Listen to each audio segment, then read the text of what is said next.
আসসালামু আলাইকুম শিক্ষার্থী, সবাই ভালো আছো? আমিও আছি আলহামদুলিল্লাহ। আমি তোমাদের সংকরণ নিয়ে আলোচনা করছি। তো এই সংকরণ নিয়ে এর আগেও আমার ক্লাস আছে। আজকে আমরা মূলত তোমাদের যে সংকরণটা নিয়ে আলোচনা করব সেটা হচ্ছে SP2। দেখো, SP2। তো সংকরণে যাওয়ার আগে এখানে জাস্ট সংকরণের একটু আমি সংজ্ঞা দিয়েছি, মানে সংকরণ বিষয়টা কি। আসলে সংকরণ মানে কি, একাধিক প্রজাতির এক জায়গায় মিশ্রণ ঘটিয়ে একটা উন্নত মানের কোনো প্রজাতির কিছু তৈরি করা। তো এইখানে তো আমরা পড়ছি বিভিন্ন অরবিটালের, অর্থাৎ অরবিটালের প্রজাতি বলতে কি বুঝি আমরা, SP, D, F। এস মানে ধরো এই যে এস অরবিটাল, পি এর 3টা ভাগ আছে, PX, PY, PZ, এরকম ডি এর 5টা ভাগ আছে, লিখে দিয়েছি। এখন আসি এই যে বিভিন্ন অরবিটাল গুলো একত্রে মিশ্রিত হয়ে সমশক্তি সম্পন্ন যে নতুন অরবিটাল তৈরি হবে, এটাই মূলত সংকরণ। এখানে জাস্ট সংজ্ঞাটা আমি দেখিয়েছি। এবার আমরা এখানে একটা কোন যৌগের মধ্যে একটা মৌলের কি সংকরণ হতে পারে সেই সম্পর্কে একটু ধারণা পেতে হলে আমরা এখানে একটা সূত্র দেখিয়েছি। এই সূত্র বসালেই কিন্তু হয়ে যাবে। আমরা উদাহরণের মধ্যে আমরা সূত্রগুলোর প্রয়োগ দেখব ইনশাল্লাহ। তো এখন আজকে আমরা প্রথমে দেখব বোরন ট্রাইফ্লোরাইড।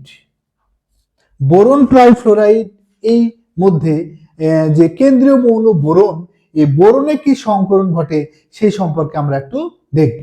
তো দেখো, বোরনের স্বাভাবিক অবস্থায় ইলেকট্রন বিন্যাস, ঠিক আছে, বোরন স্বাভাবিক অবস্থায় ইলেকট্রন বিন্যাস কি হবে, 1s, twice s, twice px, twice py, twice pz। তবে এখানে তো বোরনের কত, 5, অর্থাৎ 2 আর 2 4 আর 1 5।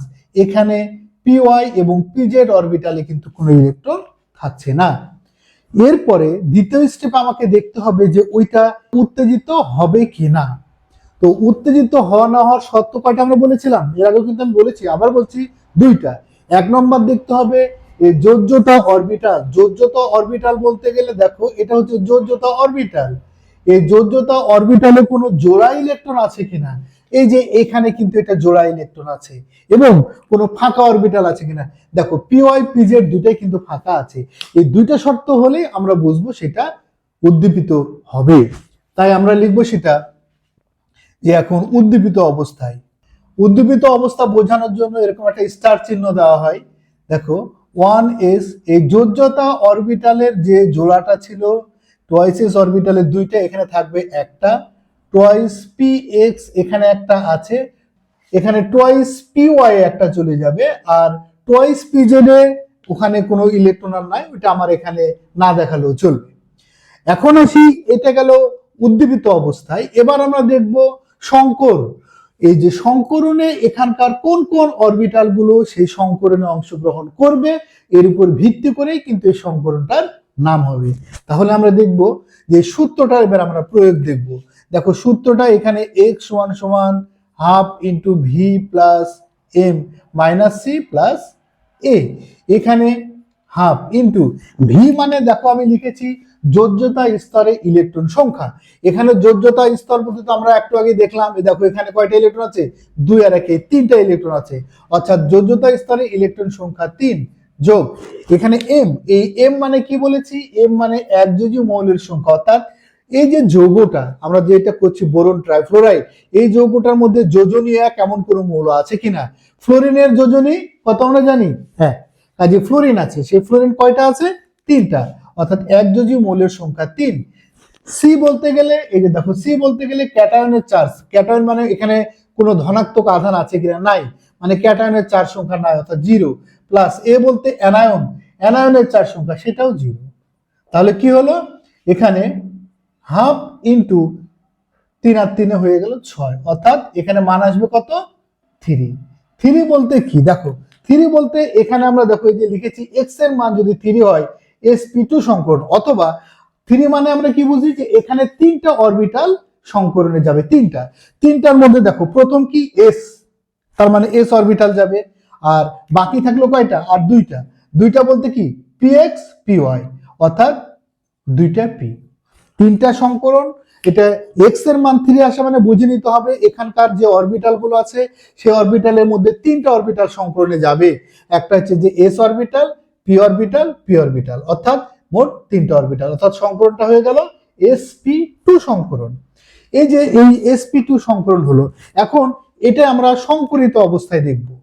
সংকরিত অবস্থায় দেখো আমরা কিন্তু এখানে সংকরণের মধ্যে একটা কথা বলেছি যে একাধিক অরবিটাল, মানে এখানে যেমন একটা এস দুইটা পি অরবিটাল একত্রে মিশ্রিত হবে, এস অরবিটালের আকৃতি একরকম, শক্তি একরকম, পি এর আকৃতি একরকম, শক্তি একরকম, কিন্তু সংকরণের পরে তাদের শক্তি আকৃতি কি হয়ে যায়, একই হয়ে যায়।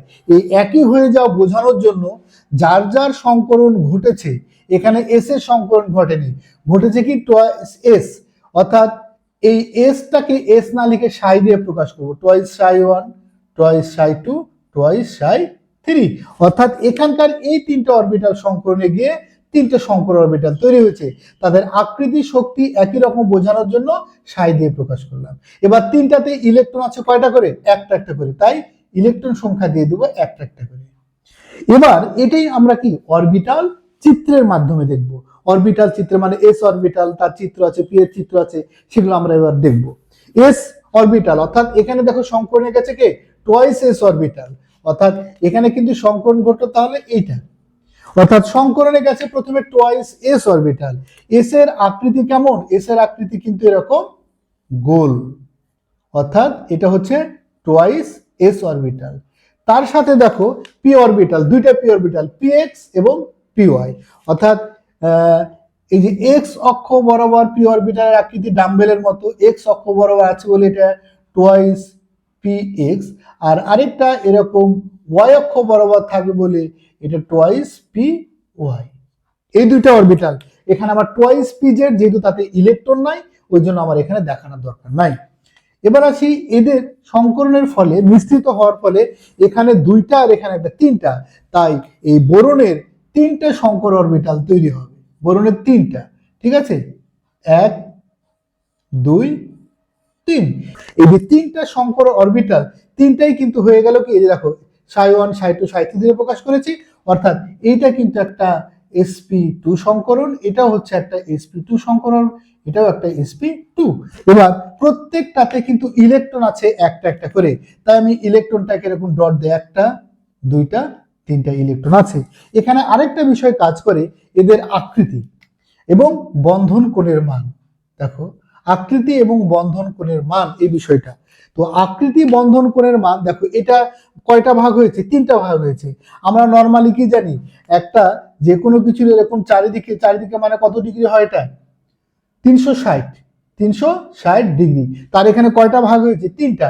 এটার যদি তোমার তিনটা ভাগ হয়, ঠিক আছে, সমান সমান তিনটা, তাহলে বন্ধন কোণের মান কত হবে, 120 ডিগ্রি, অর্থাৎ এখানে বন্ধন কোণের মান হয় 120 ডিগ্রি এবং আকৃতি হয় মোটামুটি সমতুল্য একটা ত্রিভুজ আকৃতির হয়ে যায়। এবার আসি, এটা করতে গেলে বোরনের সংকরণ ঘটলো, কিন্তু এবার টোটাল যৌগের দিক দেখবো। তার সাথে দেখো এখানে বোরনের সাথে তিনটা ফ্লোরিন যুক্ত আছে। ফ্লোরিন, আমরা নর্মালি এইখানে একটু ফ্লোরিনের ইলেকট্রন বিন্যাসটা যদি দেখি, ফ্লোরিনের দেখো 1s two s two p x two p y two P z, এটা হচ্ছে ফ্লোরিনের ইলেকট্রন বিন্যাস, অর্থাৎ এখানে 9। দেখো ফ্লোরিনের ইলেকট্রন বিন্যাস এটা। এবার আমি ইলেকট্রন বিন্যাসটা কেন করলাম এখন আমরা বুঝতে পারবো। এবার দেখো এই যে বোরনের যে সংকরণ ঘটলো, আমি সেই বোরনটা এখানে লিখছি। বোরনের তিনটাতে আছে একটা একটা করে ইলেকট্রন, এই বোরনের সাথে যুক্ত হবে কিন্তু এবার ফ্লোরিন, তিনটা ফ্লোরিন। এখন আসি এইখানে ফ্লোরিনের দেখো ইলেকট্রন বিন্যাসে দেখতে পাই যে কোন অরবিটালে অযুগ্ন ইলেকট্রন আছে, টয়েস পি জেড, এই টয়েস পি জেড এ কিন্তু ইলেকট্রন আছে একটা, কাজে যেইটাতে ইলেকট্রন থাকবে একটা, একা একা আছে, সেই তো বন্ধুত্ব কারোর সাথে করতে চাইবে, ও যেহেতু একা একা আছে সে বন্ধনে যাবে, তাই এই তিনটে সংকর অরবিটালের সাথে কিন্তু এখানে ফ্লোরিনের কে যাবে, টয়েস পি জেড, পি জেড অরবিটালটা যাবে। ধরো পি জেড অরবিটালটা এটা কিন্তু ফ্লোরিন, তবে এটা টয়েস পি জেড অরবিটাল গেল। এখানে ফ্লোরিনের দেখো টয়েস পি জেড অরবিটালে ইলেকট্রন যেহেতু অযুগ্ন আছে, সেই ফ্লোরিন, সেই ফ্লোরিনের এখানে কয়টা, সেই ফ্লোরিনের এখানে কিন্তু দেখো তিনটা ফ্লোরিন আছে, অর্থাৎ এরকম তিনটা এই ফ্লোরিন এর p z orbital, two p z orbital কিন্তু বোরনের সাথে গিয়ে বন্ধন গঠন করবে। অর্থাৎ দেখো কেমন হবে তাহলে, এরকম। এখন এর সাথে যুক্ত হতে চাইলে তিনটা ফ্লোরিন, অর্থাৎ একটা ফ্লোরিনের দেখো যেহেতু এটা পিজেড ডাম্বেলের মতো, তাই এখানে এদিক থেকে একটা ফ্লোরিন, এর সাথে এদিক থেকে আসবে একটা ফ্লোরিন, এর সাথে এদিক থেকে যাবে একটা ফ্লোরিন, এই তিনটা কিন্তু ফ্লোরিন। আর এখানে ডাম্বেলের মধ্যে দেখালাম কেন, যেহেতু এখানে কে পিজেড অরবিটাল, পি এর আকৃতি ডাম্বেলের মতো, তাই তিনটা ফ্লোরিন তিন দিক থেকে যুক্ত হয়ে এরকম বোরন ট্রাইফ্লোরাইড গঠন করবে। আর আমরা তো বন্ধন কোণের কথাটা আগেই বললাম, এখানে বন্ধন কোণের মান হবে 120 ডিগ্রি, আকৃতি হবে ত্রিভুজ আকৃতি, সমতুল্য ত্রিভুজ আকৃতির হয়ে যাবে। এটাই হচ্ছে বোরন ট্রাইফ্লোরাইডে কি সংকরণ ঘটে তার অরবিটাল চিত্র সহ বললে আমাকে কিন্তু এভাবে বিষয়টা দেখাতে হবে। ইনশাআল্লাহ সংকরণের উপর ভিত্তি করে যেগুলো তোমাদের সিলেবাসে আছে সবগুলো আমি দেখানোর চেষ্টা করব। খোদা হাফেজ।